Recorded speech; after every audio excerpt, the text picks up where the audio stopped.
Hi guys, कैसे हैं आप सब लोग। सभी को जय हिंद, जय भारत। और मैं आज बात करूंगा कि हमारे भारत में कैसी कैसी घटनाएं सामने आ रही हैं। हमको औरों से मतलब नहीं है, हम अपने भारत की बात इसलिए कर रहे हैं क्योंकि हम लोग यहाँ पर रहते हैं और हमारा समाज या हमारा धर्म या जिन चीज़ों को हम लोग डेली फॉलो करते हैं उन सब चीज़ों से ये निष्कर्ष कभी नहीं निकलते कि हम लोग किसी दूसरे आदमी को, दूसरे महिला को या दूसरे इंसान को परेशान करें। और यही हम लोग संस्कृत में क्या, गीता में क्या, महाभारत में क्या, कुरान में, बाइबल में, सब में यही पढ़ते हैं। तो कहने का मतलब ये है कि हमारा इतना नैतिक पतन हो क्यों रहा है। अगर सपोज़ दैट आपको किसी महिला से, किसी दूसरे इंसान से, या बाप को बेटे से, या पति को पत्नी से, या पत्नी को पति से कोई भी समस्या है, कोई भी प्रॉब्लम है, तो उसके लिए बहुत सारे प्रोसेस हैं। आप अलग भी रह सकते हो, ऐसा कुछ नहीं है कि आपको मतलब उसकी किसी के जीवन को समाप्त करने की आज़ादी है। और ना ही आपका ऐसा करना कोई उचित हो सकता है, क्योंकि आपके ऐसा करने से बहुत सारे लोग जो आपसे जुड़े हुए हैं सभी को क्षति पहुंचती है और ख़ुद आपको तो पहुंचती ही पहुंचती है। तो अपने गुस्से पर कंट्रोल करें। लोगों को जीने का अधिकार है, आप बोलने का भी अधिकार है, आप उनकी बात को सुने। अगर आपको पसंद है तो ठीक है, नहीं पसंद है तो उनके डिसीजन पे छोड़ दें। आपको कार्रवाई करनी है तो आप उन पे कार्रवाई कराएं, लीगल इलीगल जैसे भी आपको दिखता हो। लेकिन ये नैतिक पतन जो हो रहा है, आज हम देखते हैं सड़कों पर लगातार ऐसे लोग पीटते हैं दूसरे व्यक्ति को, जैसे लग रहा है कि मतलब आज इसको मतलब पीटने वाला पीटते नहीं है, मारने के लिए ही पीटते हैं। और हम ऐसी घटनाएं हो रही हैं कि पीटने के बाद तुरंत उनकी डेथ भी हो जा रही है। तो ऐसे ही कुछ घटनाएं हैं, जैसे अभी मैं बात करूं तो हरियाणा में एक हमारे यहाँ बहुत ही ब्रूटल तरीके से मनीषा बहन को, बहुत ही क्या ही बताएं, उसका चेहरा और जिस तरह से उसका गला काट के हत्या की गई। उस बेटी को न्याय मिलने के लिए पता नहीं अभी कब तक इंतज़ार करना पड़ेगा। आज से 10-12 दिन तो बीत चुके हैं। पूरे हरियाणा में आक्रोश है और उस बेटी का अभी तक कुछ नहीं पता, हत्यारों का अभी तक कोई गिरफ्तारी नहीं है। भाई होते हुए भी, चलो एक माँ, पत्नी, सब उनके घर में महिलाएं होती हैं, तो कैसे एक महिला पे इतना अत्याचार कर सकते हैं। और आप लोगों से एक बात यह है कि अभी हमारे ग्रेटर नोएडा में बहुत ही दुखद घटना वहाँ भी हुई है।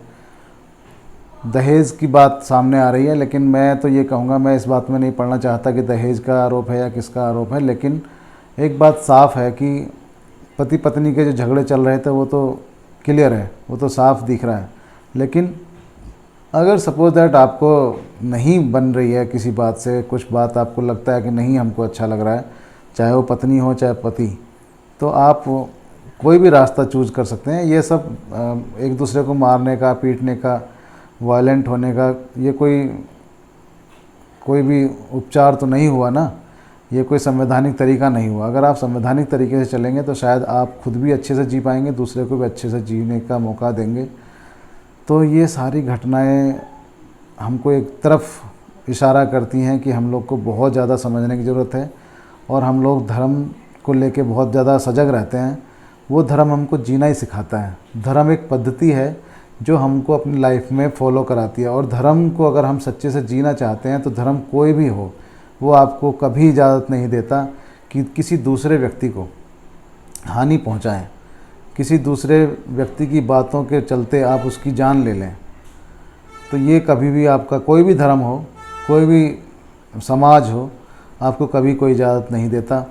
और धर्म एक पद्धति है जो हमको अपनी लाइफ में फॉलो कराती है। और धर्म को अगर हम सच्चे से जीना चाहते हैं तो धर्म कोई भी हो, वो आपको कभी इजाज़त नहीं देता कि किसी दूसरे व्यक्ति को हानि पहुंचाएं, किसी दूसरे व्यक्ति की बातों के चलते आप उसकी जान ले लें।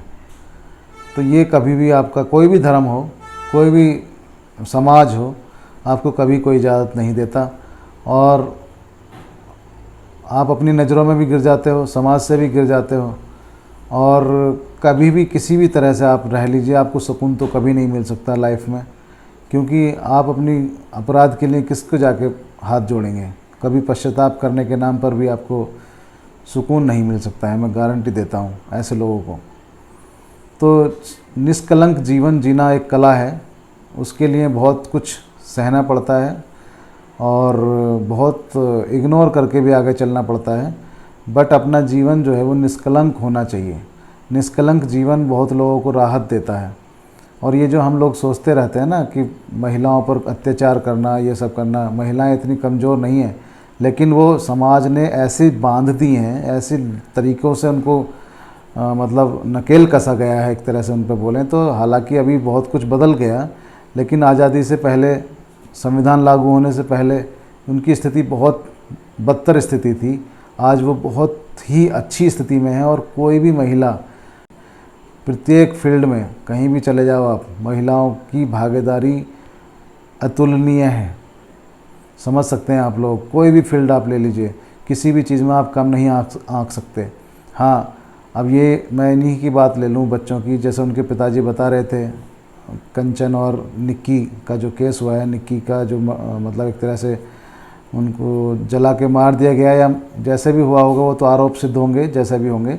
लेकिन इस केस में उनके पिताजी का एक बात वो कह रहे थे कि मैंने इतने प्यार से अपने बच्चों को पाला है, मैंने डीपीएस में इनकी पढ़ाई लिखाई कराई, बच्चों ने भी मेरे को बहुत अच्छे से रिजल्ट दिए और कई बार उनको पुरस्कार भी मिले स्कूल से।